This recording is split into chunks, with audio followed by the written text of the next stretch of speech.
Hello, it's me, Ariza Gaming, and welcome back to another episode of Sandbox Showcase, the series where I talk about problems in Oxygen Not Included and how you can solve them easily and efficiently. So, today, I want to talk about geotuning metal volcanoes, or more specifically, how you actually get the material required to geotune metal volcanoes. So here we have some lovely gold volcanoes on the skewed asteroid, and if we want to increase their output, we can use the Geotuner machine, put in a laboratory, to increase both its output and its output temperature. But the resource that you have to feed to these machines to actually geotune these metal volcanoes is refined phosphorus. And this isn't the phosphorite ore that you find on the map in the jungle biomes by all these happy Drekos. So this is the phosphorite that you find normally. You use this to make fertilizer and things. But you'll notice it has a melting point of 243.9 degrees C. So if we actually have a look at this in the little database, you'll see if you melt it at that temperature, it turns into liquid phosphorus. And then, with this liquid phosphorus, you can condense it down again below 44 degrees C, and you get refined phosphorus. And that's how you get the material. There is no machine in the game that lets you automatically refine refined phosphorus, like the bleachstone hopper for bleachstone. So you are going to have to cook phosphorite ore all the way up to 247 degrees C-ish, and then cool it back down all the way to around 41 degrees C-ish to get this metal in the first place. So today I want to talk about a setup that I think you can use to efficiently convert this phosphorite ore into the refined phosphorus substance you need to geotune these metal volcanoes. And it's a little bit of a complicated process. So let's start by clearing some terrain around here. Now that we've finally cleared some space for this contraption, let's just go over the overall layout and see how it will fit in. So I'm going to put in some ladders to start with. This build does fit well within your 4-tile high room structure in general, so it will go alongside your base fairly well. I'm going to put some insulated tiles in. I would recommend making these out of igneous rock. The material doesn't matter too much. But yeah, make sure that you're using insulated tiles. And we're going to separate this into 3 different rooms. So we're going to have the cooking room, where we're melting the phosphorite ore into the liquid phosphorus. We're going to have the steam turbine room over here, which is where we're going to have all of the steam turbines. And that is going to actually have 5 self-cooled steam turbines. We're going to do some trickery, and we're actually going to be able to more or less power the build entirely through the heat generated by melting the phosphorus. But we'll talk more about that in a minute. So yeah, we're going to want room for about 5 steam turbines. I'm going to need to make this a little bit more room. Yeah, that will do. And then this should be 25 tiles on the interior. Just check that. Yeah, there's 24. Okay. 1 off. We're alright. So yeah, let's put that back here. So this is where our steam turbines are going to go, and we're going to talk more about them later. And essentially what's going to happen is the liquid phosphorus is going to come down from this bit where it melts, and then it's going to go into this sort of thermally isolated area here. It's going to come down this bit here, and then we're going to lead it onto the conductive bit here. So the materials that we're going to use for this, generally I would recommend using a material that's as conductive as possible. Metal tiles made of aluminium would be a good idea. So that has a thermal conductivity of 205 DTUs. Other materials that are good are diamond tiles. You can make the window tiles out of diamond, and that is going to have a thermal conductivity of 80. Cobalt is a good metal to use if you don't have any aluminum, and that is a thermal conductivity of 100 DTUs. So yeah, these materials are ideal. You don't actually need them. The build will be more efficient if you use them, but it will overall work with granite tiles. Granite only has a conductivity of 3.4, but it's good enough. So what we're going to do is we're going to put some conductive material in this melting room. I'll explain this more in a bit. I'm just laying out the tiles for now. And the Aquatuner is going to sit in here, and the liquid phosphorus is going to spill out over this edge. It's going to come down here. And then we're going to have the actual conductive bit here, where we're exposing the liquid phosphorus to the steam turbines and the steam, and that's going to cool it down to about 125 degrees. So those tiles are going to go here. We'll put in the end of this run. That's just going to go here, and we're going to have another insulated tile here. And then the 125 degrees liquid phosphorus is going to run back this way left, and it's going to run into this room where we're actually going to be condensing the liquid phosphorus back into the refined phosphorus debris using the cooling from the Thermo Aquatuner. So that's what the overall layout of this build is going to look like. So let's get started on just the overall cooling apparatus. So we're going to put a Thermo Aquatuner in this room. This is going to be made of steel. This room is going to be getting to about 280 degrees C, so you will need to make this out of steel. It's not negotiable. So what we'll do is we'll do our fairly standard bypass on this. We'll put some insulated liquid pipe in here. Igneous rock is absolutely fine for this. You're going to want the pipe to go in here. You're going to want a liquid pipe thermosensor. Don't make any sensors or wiring in this room out of lead. If the machine breaks, it could melt, and that's going to cause problems. If you have aluminium, use that. If not, something else is fine. But you want as much conductivity in this room as possible. So that thermosensor is going to go into this. And we're going to tell the Thermo Aquatuner to cool down the liquid if it's above -5 degrees C. We're going to use polluted water as our coolant. Polluted water is a pretty good specific heat capacity, and it has a pretty good temperature range as well. It goes down to -20 without issues. So we're just going to put a dead pump liquid in here. We're going to set this to polluted water. You can get this polluted water from anywhere on your asteroid. The swampy biomes will have it in abundance. You might have a geyser. You might even have power generators that are producing polluted water that you can use for this. So what we'll do is we'll have the output pipe come out of the Aquatuner here, and then we're going to have the output pipe, the bypass, come out here, and we're going to put a bridge over here, and this can be made of igneous rock as well. And what this will do is, if the Aquatuner is triggered, because the Aquatuner output is first on this output line, which is going down here, it's going to prioritize cooled liquid from the Aquatuner over the recirculated liquid on the loop. But this ensures that if the Aquatuner doesn't run because the liquid's too cold, or for any other reason like the Aquatuner not getting power, the liquid will still circulate, which is very important. So that pipe's going to come down here, and then we're just going to have a radiant pipe segment here. I would definitely make this out of aluminium. You want this to be as conductive as possible. If you don't have that, cobalt, any other refined metal will do, but you ideally want it to be as conductive as possible, because condensing the liquid phosphorus into debris is required for picking it up. If you let too much liquid phosphorus build up, it will form a tile, and then you have to mine it out, and you don't want to do that. So we're going to put the radiant pipe in here. That's going to wrap around like this. Yeah, fill up the whole room. And then we'll just put some more insulated pipe in here. This doesn't necessarily need to be insulated pipe. It could be regular pipe because it's going through the insulated tile, but you might as well. And then that's just going to come up here. And that's the complete coolant loop for the Thermo Aquatuner. And then in terms of actually just leading the polluted water on, what you can do is you can just have your source come in here and then put the bridge here. And then that is just going to fill up the loop with the liquid we've selected. Thank you, game, for wanting to inform me about insulation.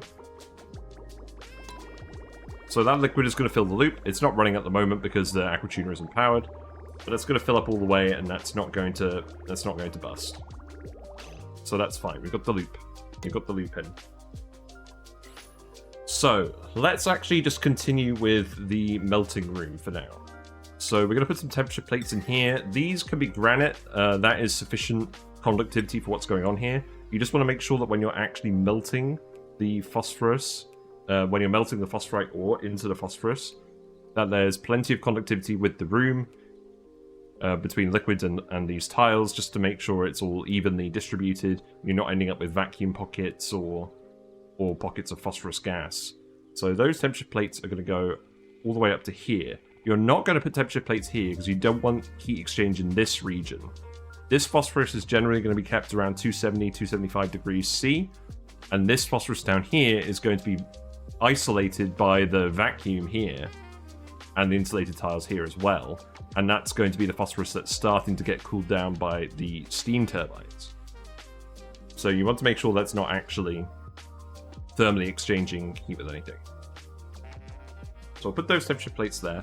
Then we're going to set up some automation for this. So in terms of actually loading in the phosphorite ore, what you're probably going to do is you're either going to have duplicants delivering phosphorite ore to a conveyor loader that could just be, say, here, either manually or via auto sweepers, which are picking up the phosphorite from your Dreco ranches, because the Drecos produce phosphorite ore that you can actually harvest and use for this. That's your long-term sustainable source of phosphorite. But you find lots of it in the map, so you're probably going to have duplicants just coming in here and manually loading this, or a storage bin. So what I'm going to do is I'm just going to put an auto sweeper here next to this conveyor loader, and that's going to simulate the power requirements of actually putting the phosphorite in here. We'll just brush in a little bit of the solid material. Yeah, so there we go. We've spawned in a large amount of phosphorite ore for the refinement purposes, and we're just going to set this conveyor loader to phosphorite, and we're going to feed that on. Now, in terms of actually getting the phosphorite ore to this room, we're going to do some shenanigans. So let's actually set up a conveyor shutoff first. This can be made of anything. Conveyor shutoffs don't actually have an overheat temperature. We're going to put it outside. We're going to put it outside the whole setup. And that conveyor rail is just going to go from the loader into this shutoff. And we're going to automate this shutoff in a few different ways. But suffice it to say, we're going to bring the conveyor rail down this way, through the insulated tile, and we're actually going to bring it up through here, which is the tile just before the cooling bit. So this is where the liquid phosphorus is going to be hanging out as it's about to be condensed in this tile. And what we're going to do is we're going to not only preheat the phosphorite ore using the Thermo Aquatuner itself, we're also going to preheat it using the cooler phosphorus that is flowing down from the steam turbines. And this is actually going to add a fair bit of power efficiency to the build.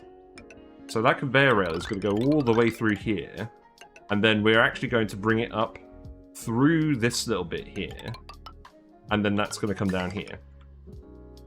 And then what we'll do is we'll bring it into this room, which is the final actual storage chamber for the phosphorite as it's being melted into the liquid phosphorus.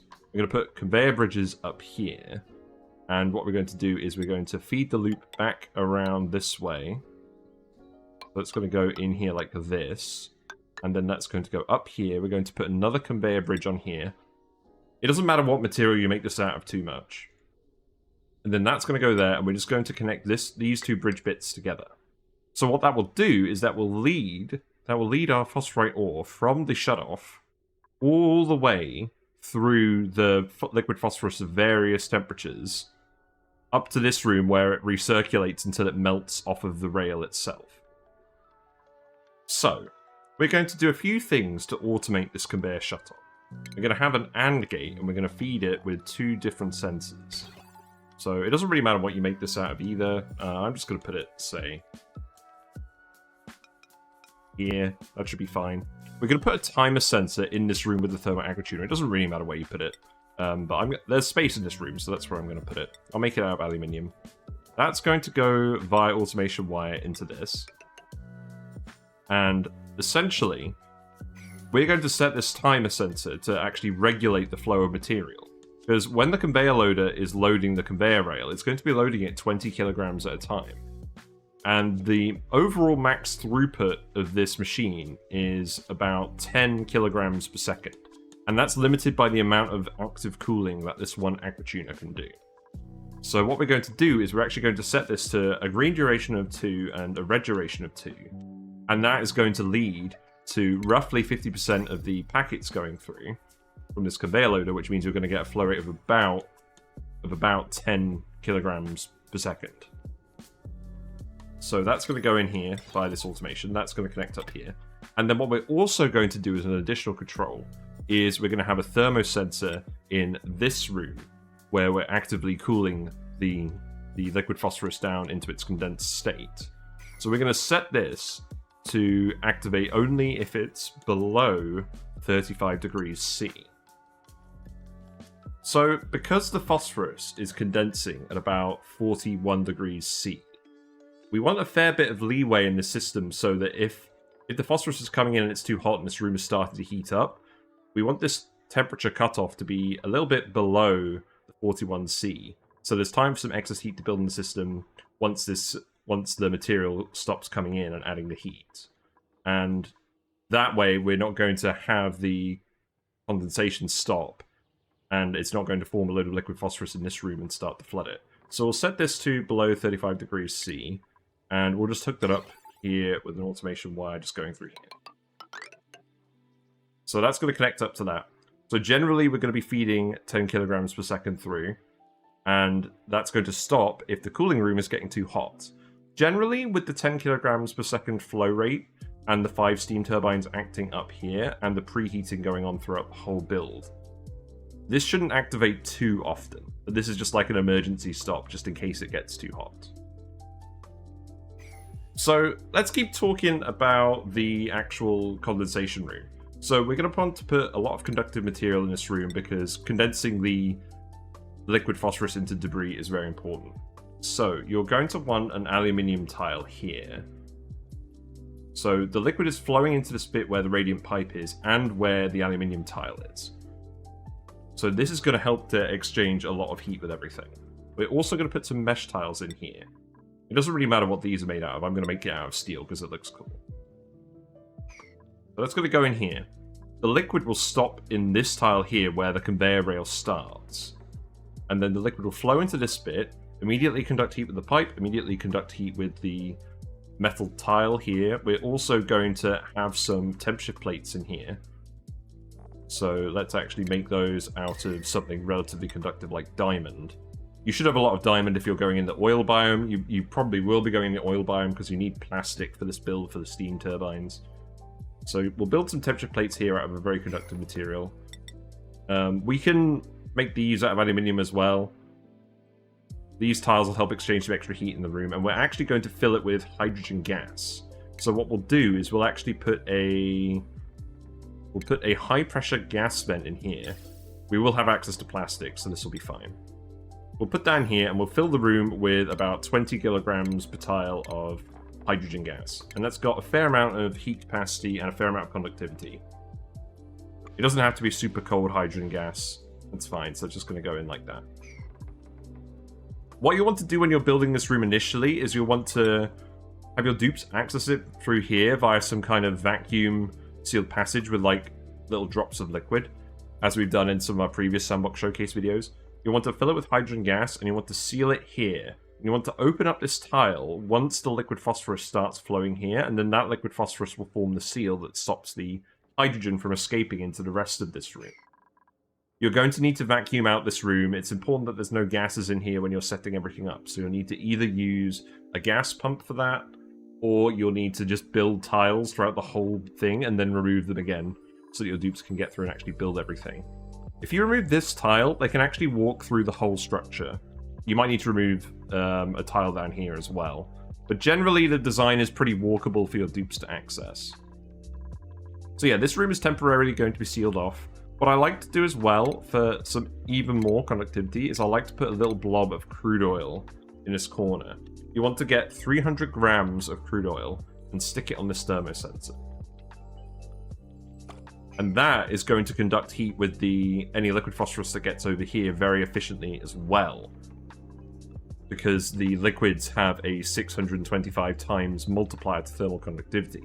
So the conductivity of this crude oil is going to be 1,250 BTUs, which is way higher than any of these materials. So that's why I like to put a little blob of crude oil here. You could use a liquid meter valve to get the exact amount in here. Just build a liquid vent in here first and then remove it. Or you could use a bottle emptier and then sweep up some liquid. I don't really mind how you do it. This is usually the amount that's left over from the viscous limit. If you put any more than 350 grams in, it's going to flow over here, and then the phosphorus is going to condense on top of it and push the oil away. So just one blob of oil will do here. We'll also put the auto sweeper and the conveyor loader in here. These can be made of any refined metal. It doesn't really matter. I'm going to make them out of aluminum because it's more conductive. So they're going to go here, and this is how you're actually going to get the phosphorite debris out of the room.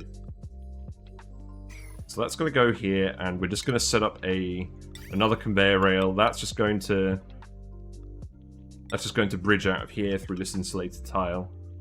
And then we'll just dump that wherever we want to dump it. So I'm just going to dump it over here so it's nice and clear for you to see. And that's where the refined phosphorus debris is going to come out. So that's going to go there. What I'm also going to do is I'm going to put a hydro sensor in this bottom tile here. There shouldn't be any liquid in here.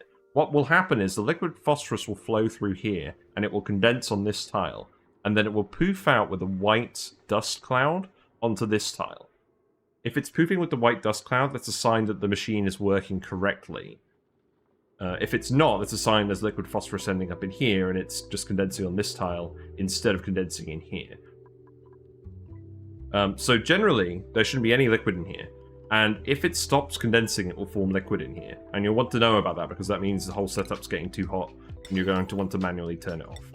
So what we'll do is we'll just put an automation wire through here, and then you can just put like a notifier in here, an automated notifier, and that can tell you just whether the setup is too hot. So we'll just put a little notification in like this, make it pause and zoom, and then we'll set this hydro sensor to go off if it's above 100 kilograms per tile.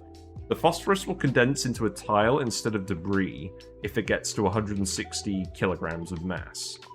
So you want to set this a bit before that so you have time to turn it off.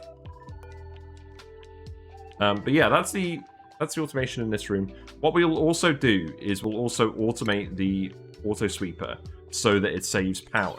Because phosphorus debris is going to be constantly generated in this room, poofing out onto this tile here, this auto sweeper is going to be constantly working, and that's going to use a lot of power. We can actually get this build pretty close to power positive.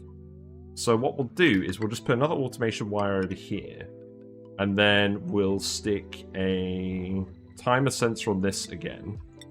And we'll set this timer to something like 10 green, 30 red, and that way a fair bit of phosphorus debris will build up before this actually picks up one big lot as opposed to lots of small lots. And that will save some power. You can fiddle around with these numbers as much as you want. Bear in mind that if you've got a large mass of phosphorus debris in here, that will conduct heat with the liquids over here, and it could lead to the system overheating a tiny bit more quickly. But generally, those settings are fine for this condensation of the 10 kilograms per second flow rate with the full preheating. So yeah, that's the automation for this room.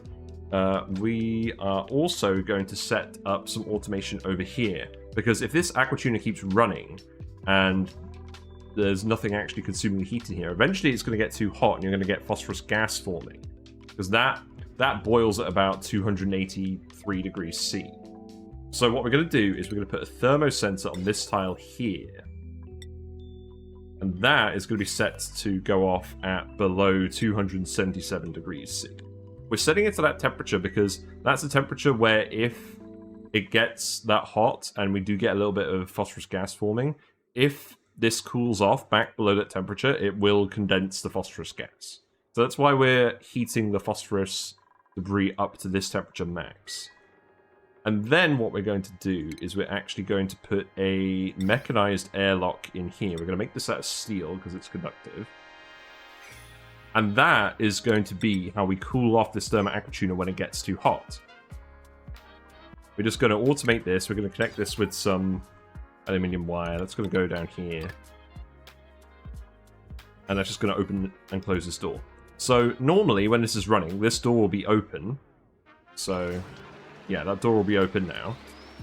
And that will mean that none of the heat is leaving this room.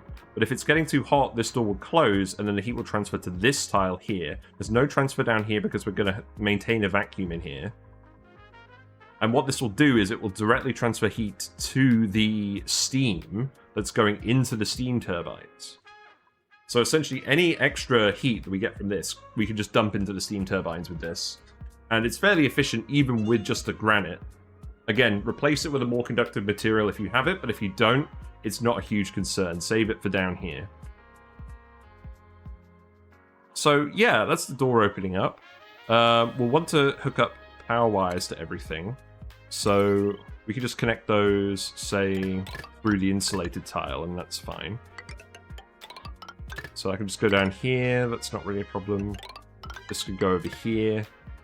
Then we'll put in the steam turbines as well. So, let's see.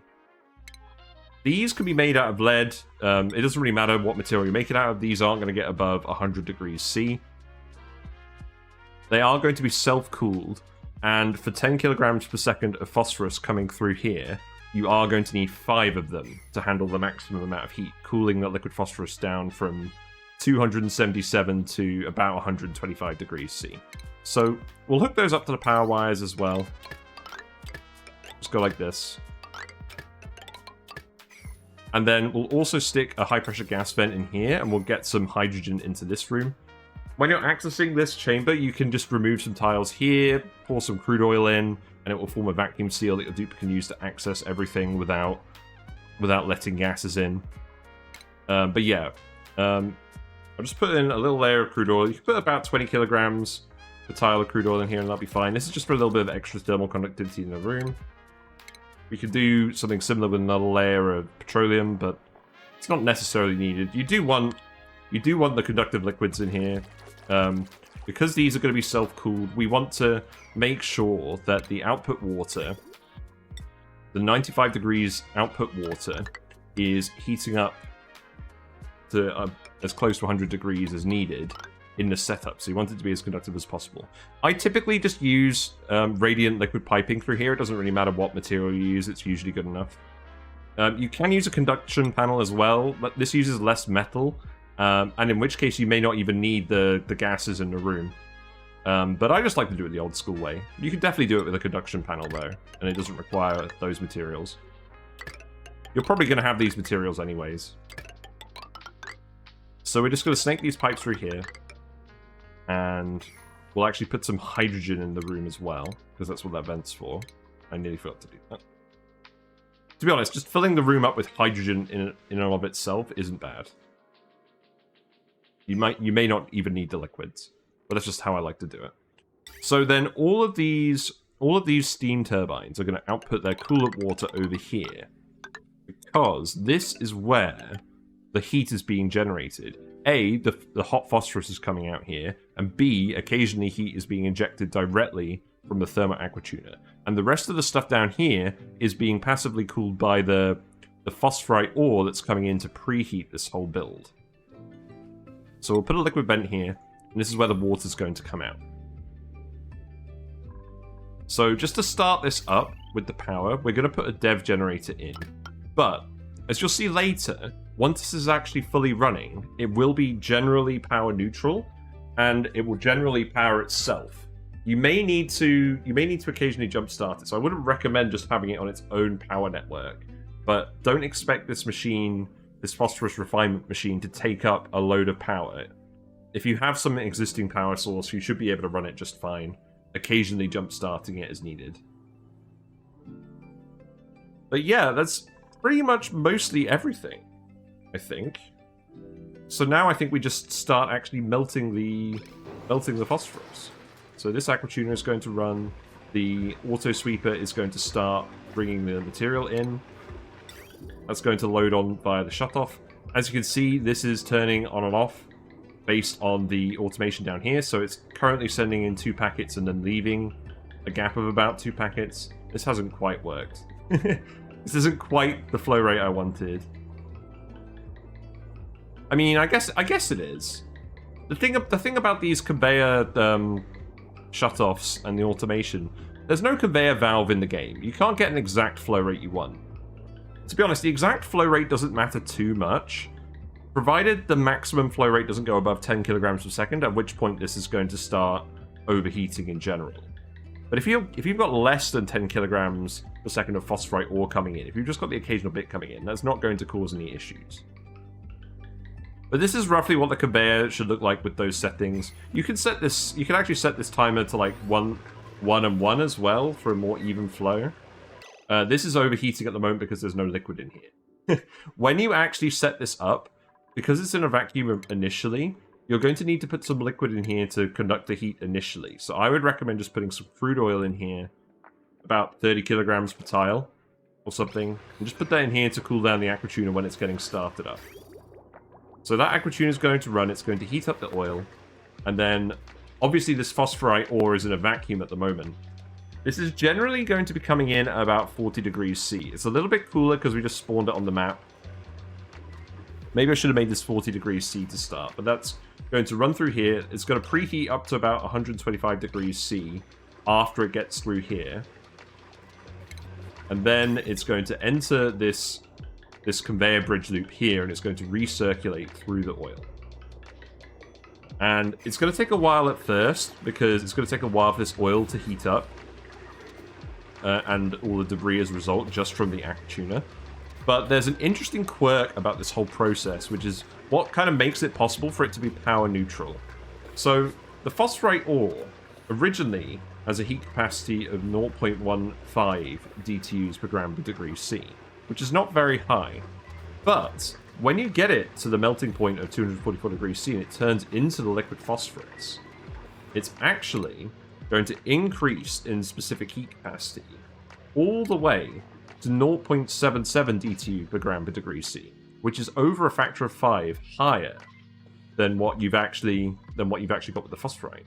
So this means the liquid phosphorus, the extra energy from that heating up, is actually going to preheat the phosphorite significantly, and eventually it'll get to the point where you don't actually need the heat from the Aquatuner to melt the phosphorite into the liquid phosphorus, which is pretty nice. So, because there's a lot of heat required at the start, this coolant loop has already reached its minimum temperature. So what we're going to do just temporarily is we're going to stick a little extra bit down here. That's just going to go like this. And you'll want to just expose this to the environment.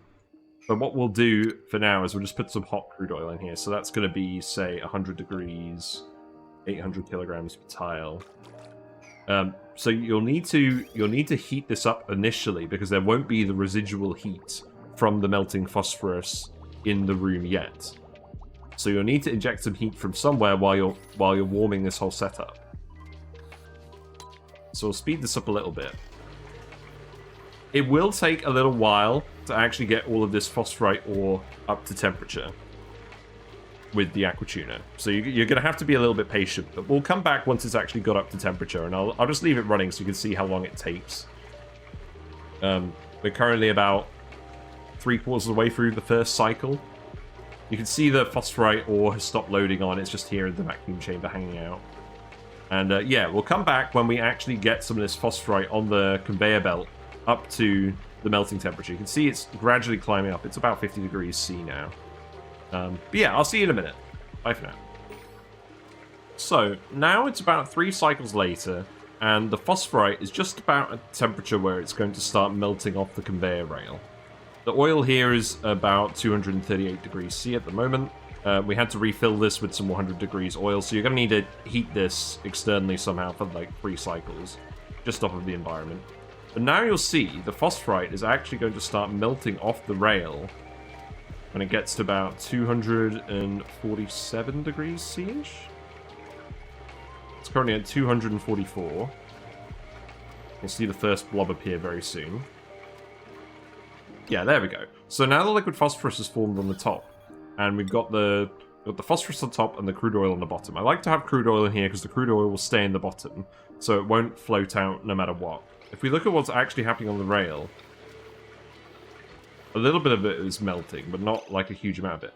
So, here's what's happened. So, the oil is actually blocking the liquid phosphorus from melting. It's melting off the rail, but it's getting deleted by the oil. So what you are going to want to do in here, just after the first bit of liquid phosphorus forms, you're going to want to come in here and get your duplicant to sweep up the crude oil. You're going to want to make a sort of entrance through here, using some liquid oil to make like a sort of vacuum passage, so there's no heat escaping or gases entering the room. It is very important that this stays as a vacuum, and you just want your dupe to come in here and remove the oil. So we'll just put some vacuum in here to simulate that. So now it's just liquid phosphorus. So now all the liquid is going to correctly actually melt off of the line, and it's going to slowly fill this room up. Now, you can see what's happening here is as the phosphorite starts to melt into phosphorus, the liquid phosphorus layer will creep along down here, and that will start to preheat the phosphorite ore that's coming in. I'll talk more about that later. This bit, which was previously a vacuum, will stay a vacuum when the liquid is here. So what will actually happen is this will still work to stop heat from being exchanged between the steam for the steam turbines and the Thermo Aquatuner while you're setting this all up. And you'll notice if you're preheating this to start, you are going to get some of this liquid phosphorus condensing along the line. But don't worry about that too much, because it will just remelt based from the heat of the new phosphorite coming in. So that's not actually a long-term problem. It will take quite a while for this liquid layer to creep over here, especially if you're preheating it. But you can see the mass in this room continues to increase. Now that the liquid phosphorus is melted, the heat energy is getting multiplied, and the rest of it is melting a lot more quickly, even when the Thermo Aquatuner isn't running. It looks like we still need to inject a little bit more heat into this before it will actually be able to run off of the phosphorus just getting down here. So we'll put some more hot crude oil in here. We'll keep the Aquatuner running by adding that heat source to this little pipe bend down here. And then it's just going to take a little while for this liquid phosphorus layer to creep over. So I'll come back when it's managed to get to this bit. Because once it gets to this bit, we get to actually fill this bit with steam here. And that's going to be contained fairly well by the liquid phosphorus layer. So I'll see you in a minute. Quick update. It's just been a little bit longer, and now this room is actually full of liquid phosphorus because this bottom layer has filled up to 1,000 kilograms. So there's going to be even more heat exchange going on here, and it's going to keep melting a lot more quickly. And that is slowly going to result in this liquid layer creeping along here. You can see it's not really condensing now. It's generally flowing fast enough. It's condensing a little bit, but it's going to remelt immediately afterwards as more hot phosphorus comes in. So, not really too much of a concern, to be honest. The refined phosphorus will melt again as soon as it gets above, like, 47 degrees, unlike the phosphorite ore. So, it's really not an issue if you get some debris over here. Yeah, we'll just let the liquid layer continue to creep along. Now, there will be a fair amount of heat in this. So what you can actually do, once your liquid layer has formed here, you can actually just set up a cold water source. Preferably a hot water source, so that you're not losing too much heat in the system. If you don't have one of those, a cold water source, well, a room temperature water source will just about work. So we'll pump some of that in here. You can just set it up to go through the same exit pipe that the steam turbines will use. And then what we'll do is we'll just let the liquid phosphorus flow down here, and then it will form a vacuum in these two tiles here that'll be completely isolated from the steam up here. So the steam will get down into this tile. You might actually have a fair bit of liquid phosphorus here, so it might push steam in and out. But yes, we've dumped some water in. That's going to immediately condense, but steam is going to push out. There's a fair amount of heat in this liquid phosphorus, and we're continually melting more. This is a fair amount of heat energy to it now. This oil is actually cold now, so we can actually remove this in a minute. So we'll keep dumping some water in here. You generally want this to be about 100 kilograms per tile of steam pressure, just because we're dumping all of the outflow water over here. And that's going to result in about 50 kilograms per tile of steam pressure in here when this is normally running, and more steam pressure over here. You just want to make sure that there's enough steam so that the turbines are always going to be running if it's hot enough. Now, one thing to note about this as well, I'm just gonna stop the water coming in. I think we've got enough now. Get this going. So one thing to note is the water and the steam sit on top of the phosphorus. So you're not gonna have any shenanigans with the liquids swapping positions. Rip this lamp. So you're not gonna have any problems with the liquid swapping positions. And also, again, you're gonna get that 625 times liquid conductivity bonus for the interface between the two liquids. So as this phosphorus heats up, it will very quickly heat up the water, and then it will it will boil it into steam. So you don't really have to worry about that too much. Now, one thing I would say is, once you get the water converted into steam, the steam is not very conductive with the phosphorus. The liquid phosphorus only has a thermal conductivity of 0.236, which is pretty bad. So the liquid-to-liquid contact has a thermal conductivity of about 125, which is good. But you are going to need to put some temperature plates in to actually exchange heat properly to actually exchange heat properly between the steam and the liquid phosphorus. So you're going to want to put those in here. Just directly underneath the steam turbines. That's going to recondense a lot of this water. But again, that's going to be fine. This water won't leak through here because the phosphorus forms an ice-based layer. So now we're getting more phosphorus coming in again. You can see there's no steam in this room whatsoever. And the liquid is continuing to flow. So we'll let the liquid continue to flow. We'll let the phosphorus continue, the liquid phosphorus flowing down, continue to heat up the water and boil it. You can see it's starting to boil fairly quickly now. And the phosphorite ore is going to start getting preheated quite effectively on this liquid phosphorus. Because you can see it's starting off at about 27 degrees. It's immediately heating up when it comes into contact over here. And then when it's running through this hot bit, it's getting even hotter. It's eventually going to end up at about 125 once this is all up to temperature and we've got all this steam.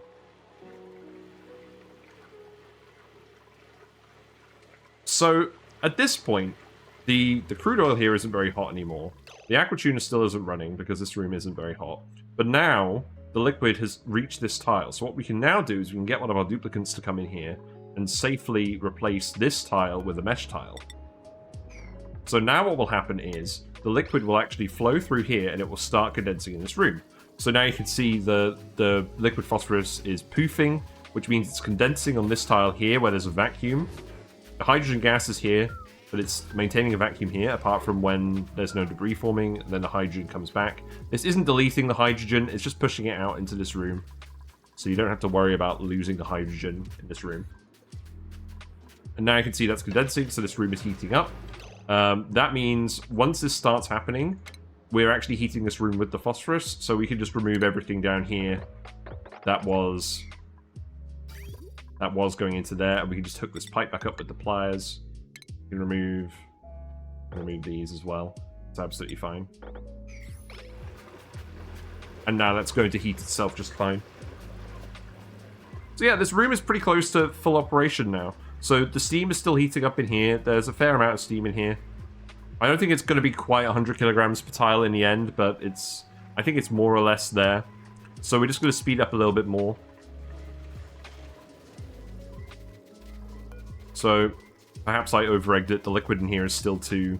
the liquid in here is still too cold in general, so the Thermo Aquatuner is stopped for now. But now that there's a large mass of hot phosphorus in here, even if the Aquatuner is off for a little bit, the phosphorite ore coming in will still continue to melt. You can see this is getting quite hot now. So it's preheating efficiently along here. So we're just going to keep letting this run for now. And I'm just going to talk a little bit about the maths behind the actual heat exchange and what's going to go on. So the ultimate throughput of the system is limited by the cooling capacity of the Thermo Aquatuner. This, when filled with polluted water, will cool for 585 kDTUs worth of cooling. And because of the heat capacity of phosphorus being 0.77, this means we can cool roughly 10 kilograms per second of phosphorus down from about 116 degrees to about 40 degrees.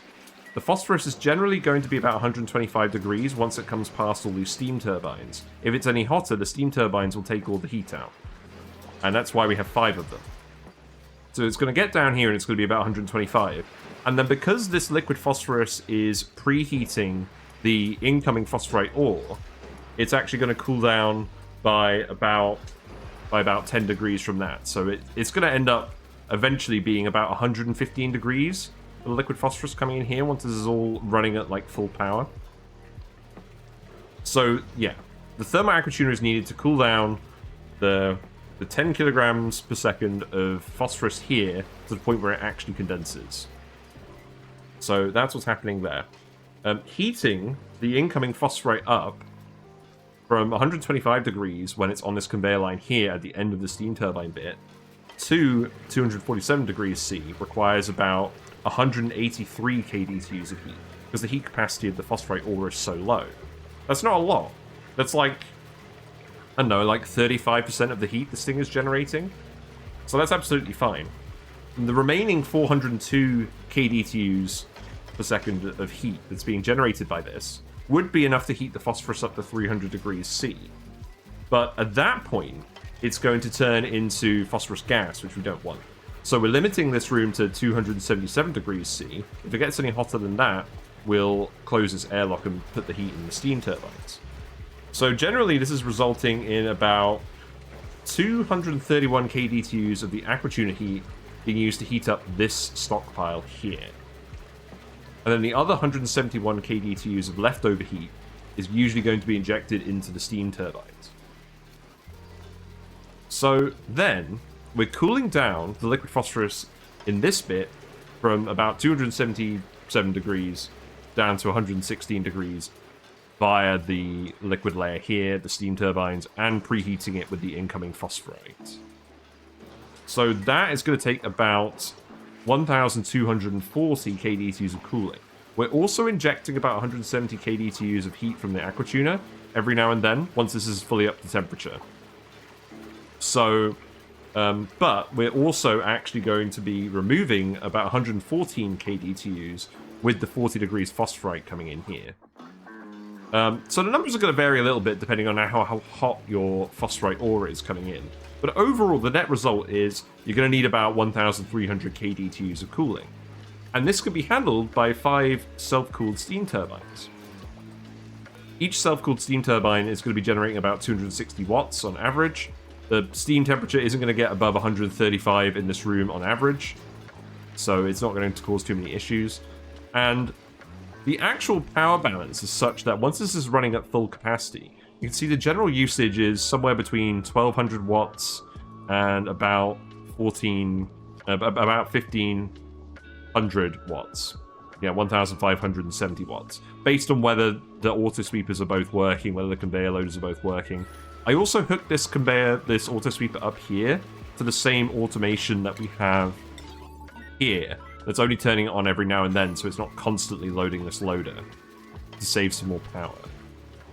But the long and short of it is, once all of these steam turbines are actually running, they're going to produce close to the region of about 1,200, 1,300 watts. So it's not going to be quite self-powered, but the longer it runs continuously, the closer it is going to be to self-powered. Because you're going to be preheating the liquid phosphorus more effectively. And that just means that less actual cooling is required here, which means we can increase the flow rate. Without the preheating, you generally get a flow rate of about 9 kilograms per second on the incoming phosphorite ore, if you're literally just sending it from the shutoff straight to this chamber. So preheating it doesn't increase... It increases the overall throughput a little bit, because you're not having to... This Aquatuner isn't having to do as much work, and more of the heat is going back into the steam turbines, rather than into heating the phosphorus, if that makes sense. So yeah, now you can see this is sort of up to the temperature, the maximum operating temperature. So now this door is closing occasionally. When this door is closed, it's just exchanging heat in this region, and when it opens, it's still going to form a vacuum, so this phosphorus is still going to be sealed off from this phosphorus. You can see this is 277 degrees. This insulated tile is still 20 degrees, so it's not exchanging any heat with anything, really. And then this is around 170. You can see this phosphorite at the end of the line is coming in at about 128, so that's working as we predicted. All 5 of these steam turbines are working now. Again, we're dumping all of the water here, because this is where it's going to get actively heated by the door here. And that's also where most of the hot liquid is. So generally this is fine. This will occasionally turn off, on and off, depending on the liquid that's being drawn through here. But now you can see all 5 steam turbines are running. We're getting about 250 watts of each of them. See, the conveyor loader is still working fairly well. It's not giving us quite the flow rate we actually wanted. It's the automation's trying. It's not quite there. I think perhaps if we set this to 5 and 5, if we set it to a slightly longer period, we might get a more regular flow. Because we're aiming for like half of the conveyor belt to be full of 20 kilogram packets. So this isn't quite at the full flow rate yet because the automation here was a bit wonky.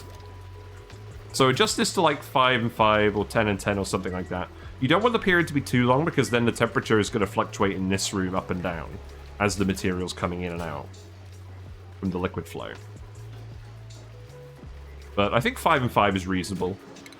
It looks like, yeah, it looks like we're getting the right number of packets now overall. I mean, we've got 4 on this one, we've got 6 on this one, but I think generally it's giving us about the flow rate we want. Yeah, this is the setup. It's pretty much running at full capacity now. The phosphorus is melting in here. This is as close to the boiling point of the phosphorus gas as possible, but you shouldn't get any gas forming with this being set to 277.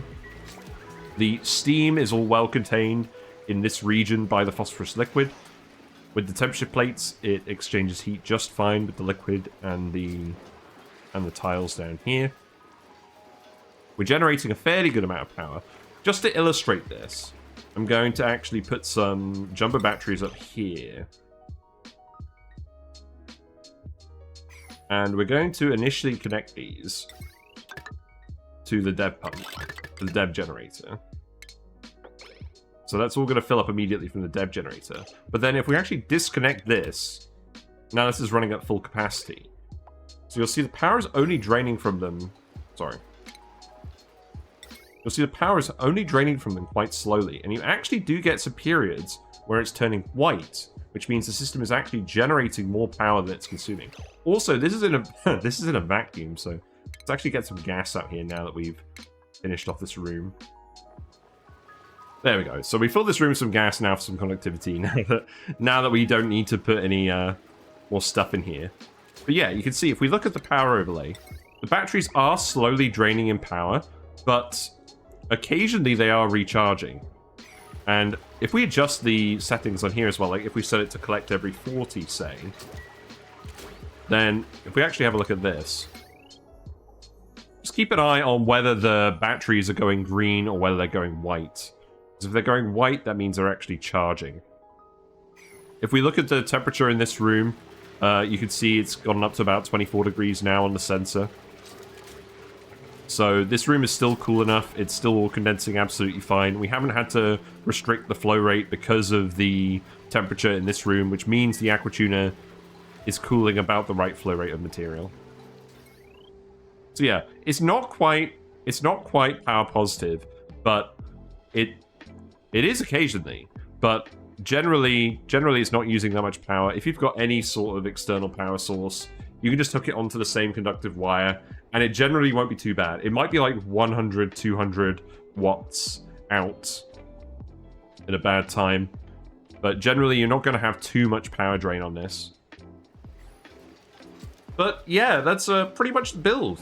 Thank you very much to Christina for leaving a comment on the original YouTube video that I uploaded, because I actually literally just forgot to install this conveyor rail which preheats it in this liquid phosphorus layer, and that's actually really important. It gives the setup just that extra amount of efficiency that lets you add this 5th steam turbine, get a bit more power out of the phosphorus. Cool, but because you can actually run 10 kilograms per second through this instead of 9 kilograms per second, and that's almost enough to actually get it to the point where it's generating power, which is really cool. In fact, actually, we're going to do something very quickly. So we built this out of granite because it's conductive enough to get the system to work. But if we actually make this out of aluminium, we'll need... Obviously, you would originally make this out of aluminium. You wouldn't replace the materials like this. But if we actually make these tiles out of aluminium instead of granite, so it's more conductive, and if we do the same with the temperature plates, if we make these out of, say, diamond, because it's less expensive. So, we're back. We've replaced all of the granite tiles with aluminium metal tiles, and all of the granite temperature plates with diamond temperature plates. And now, if we actually have a look in the power overlay, it's about 14.7 kilojoules per battery. You can see it's actually charging up the batteries. So this is illustrating the difference that making the build with the more conductive materials actually makes. It means you're getting that heat energy into the steam turbines that much more efficiently, that you can actually run this power neutral or possibly even power positive. It's basically hovering around the same level depending on whether the auto sweepers are active or not. And obviously, whatever auto sweepers you're using are probably going to vary a lot from this because they'll be in Dreco ranges or whatever. But you can see it's been hovering around that same level for quite a while. it's pretty much power neutral, provided that you're using the more conductive materials. And this is all because of the actual heat exchange you've got down here. Thank you very much to Christina for leaving a comment on the original YouTube video, pointing out that I could add this thing, because it actually makes enough of an efficiency difference that you can get that power neutrality. And that means once you get it jump started, you just keep running it off this flow rate of phosphorite ore forever, or until you run out of phosphorite ore. Realistically, you're going to run out of phosphorite ore with this. 10 kilograms per second is way more refined phosphorus than you're ever going to need for metal volcano geotuning. The metal volcano geotuners require a very small amount of phosphorus, as I discussed in my geotuning tier list video. So yeah, that's overall the build. I'm pretty happy with it now. Been thinking about it for a while, and again, thank you to comments on the previous video for pointing out efficiency improvements that could be made. I'm very happy with this overall now, and I'm definitely going to be building this in a lot of my runs where we need to geotune metal volcanoes. Yes, thank you very much for watching this video. If you like what you've seen, feel free to like the video and subscribe to the channel. We do lots of these build showcase videos here, stuff that I built on stream, stuff inspired by what I built on stream. We do stream Oxygen Not Included on Twitch, Mondays and Thursdays, 7:30 to 10:30 British time in general. We also have tier lists and discussion and meme videos on the YouTube channel that you can enjoy. We just did a geotuning tier list video that is relevant to this build. And we also have a Discord page where we hang out and we post builds and memes for Oxygen Not Included. There are other games on there as well. We do occasionally play the Isosphere Program and Mega Aquarium. Noita and Potioncraft have also been on there. And in Oxygen Not Included, we're currently doing a run on Oasis, where Discord has actually decided to ban certain exploits. And we have to not do stuff like Escher Fountains and infinite storages, etc. So we're going to have fun surviving on Oasis under those conditions. But yeah, thanks for watching, and I'll see you soon. Bye for now. Whisker sends thanks to the following Twitch subscribers and YouTube members: Carmike0802, Ekareya, Grey Area, Neo Deus Machina, Tapkey Plus, The Max Not Binary, Treble Queen, and Uglavisk.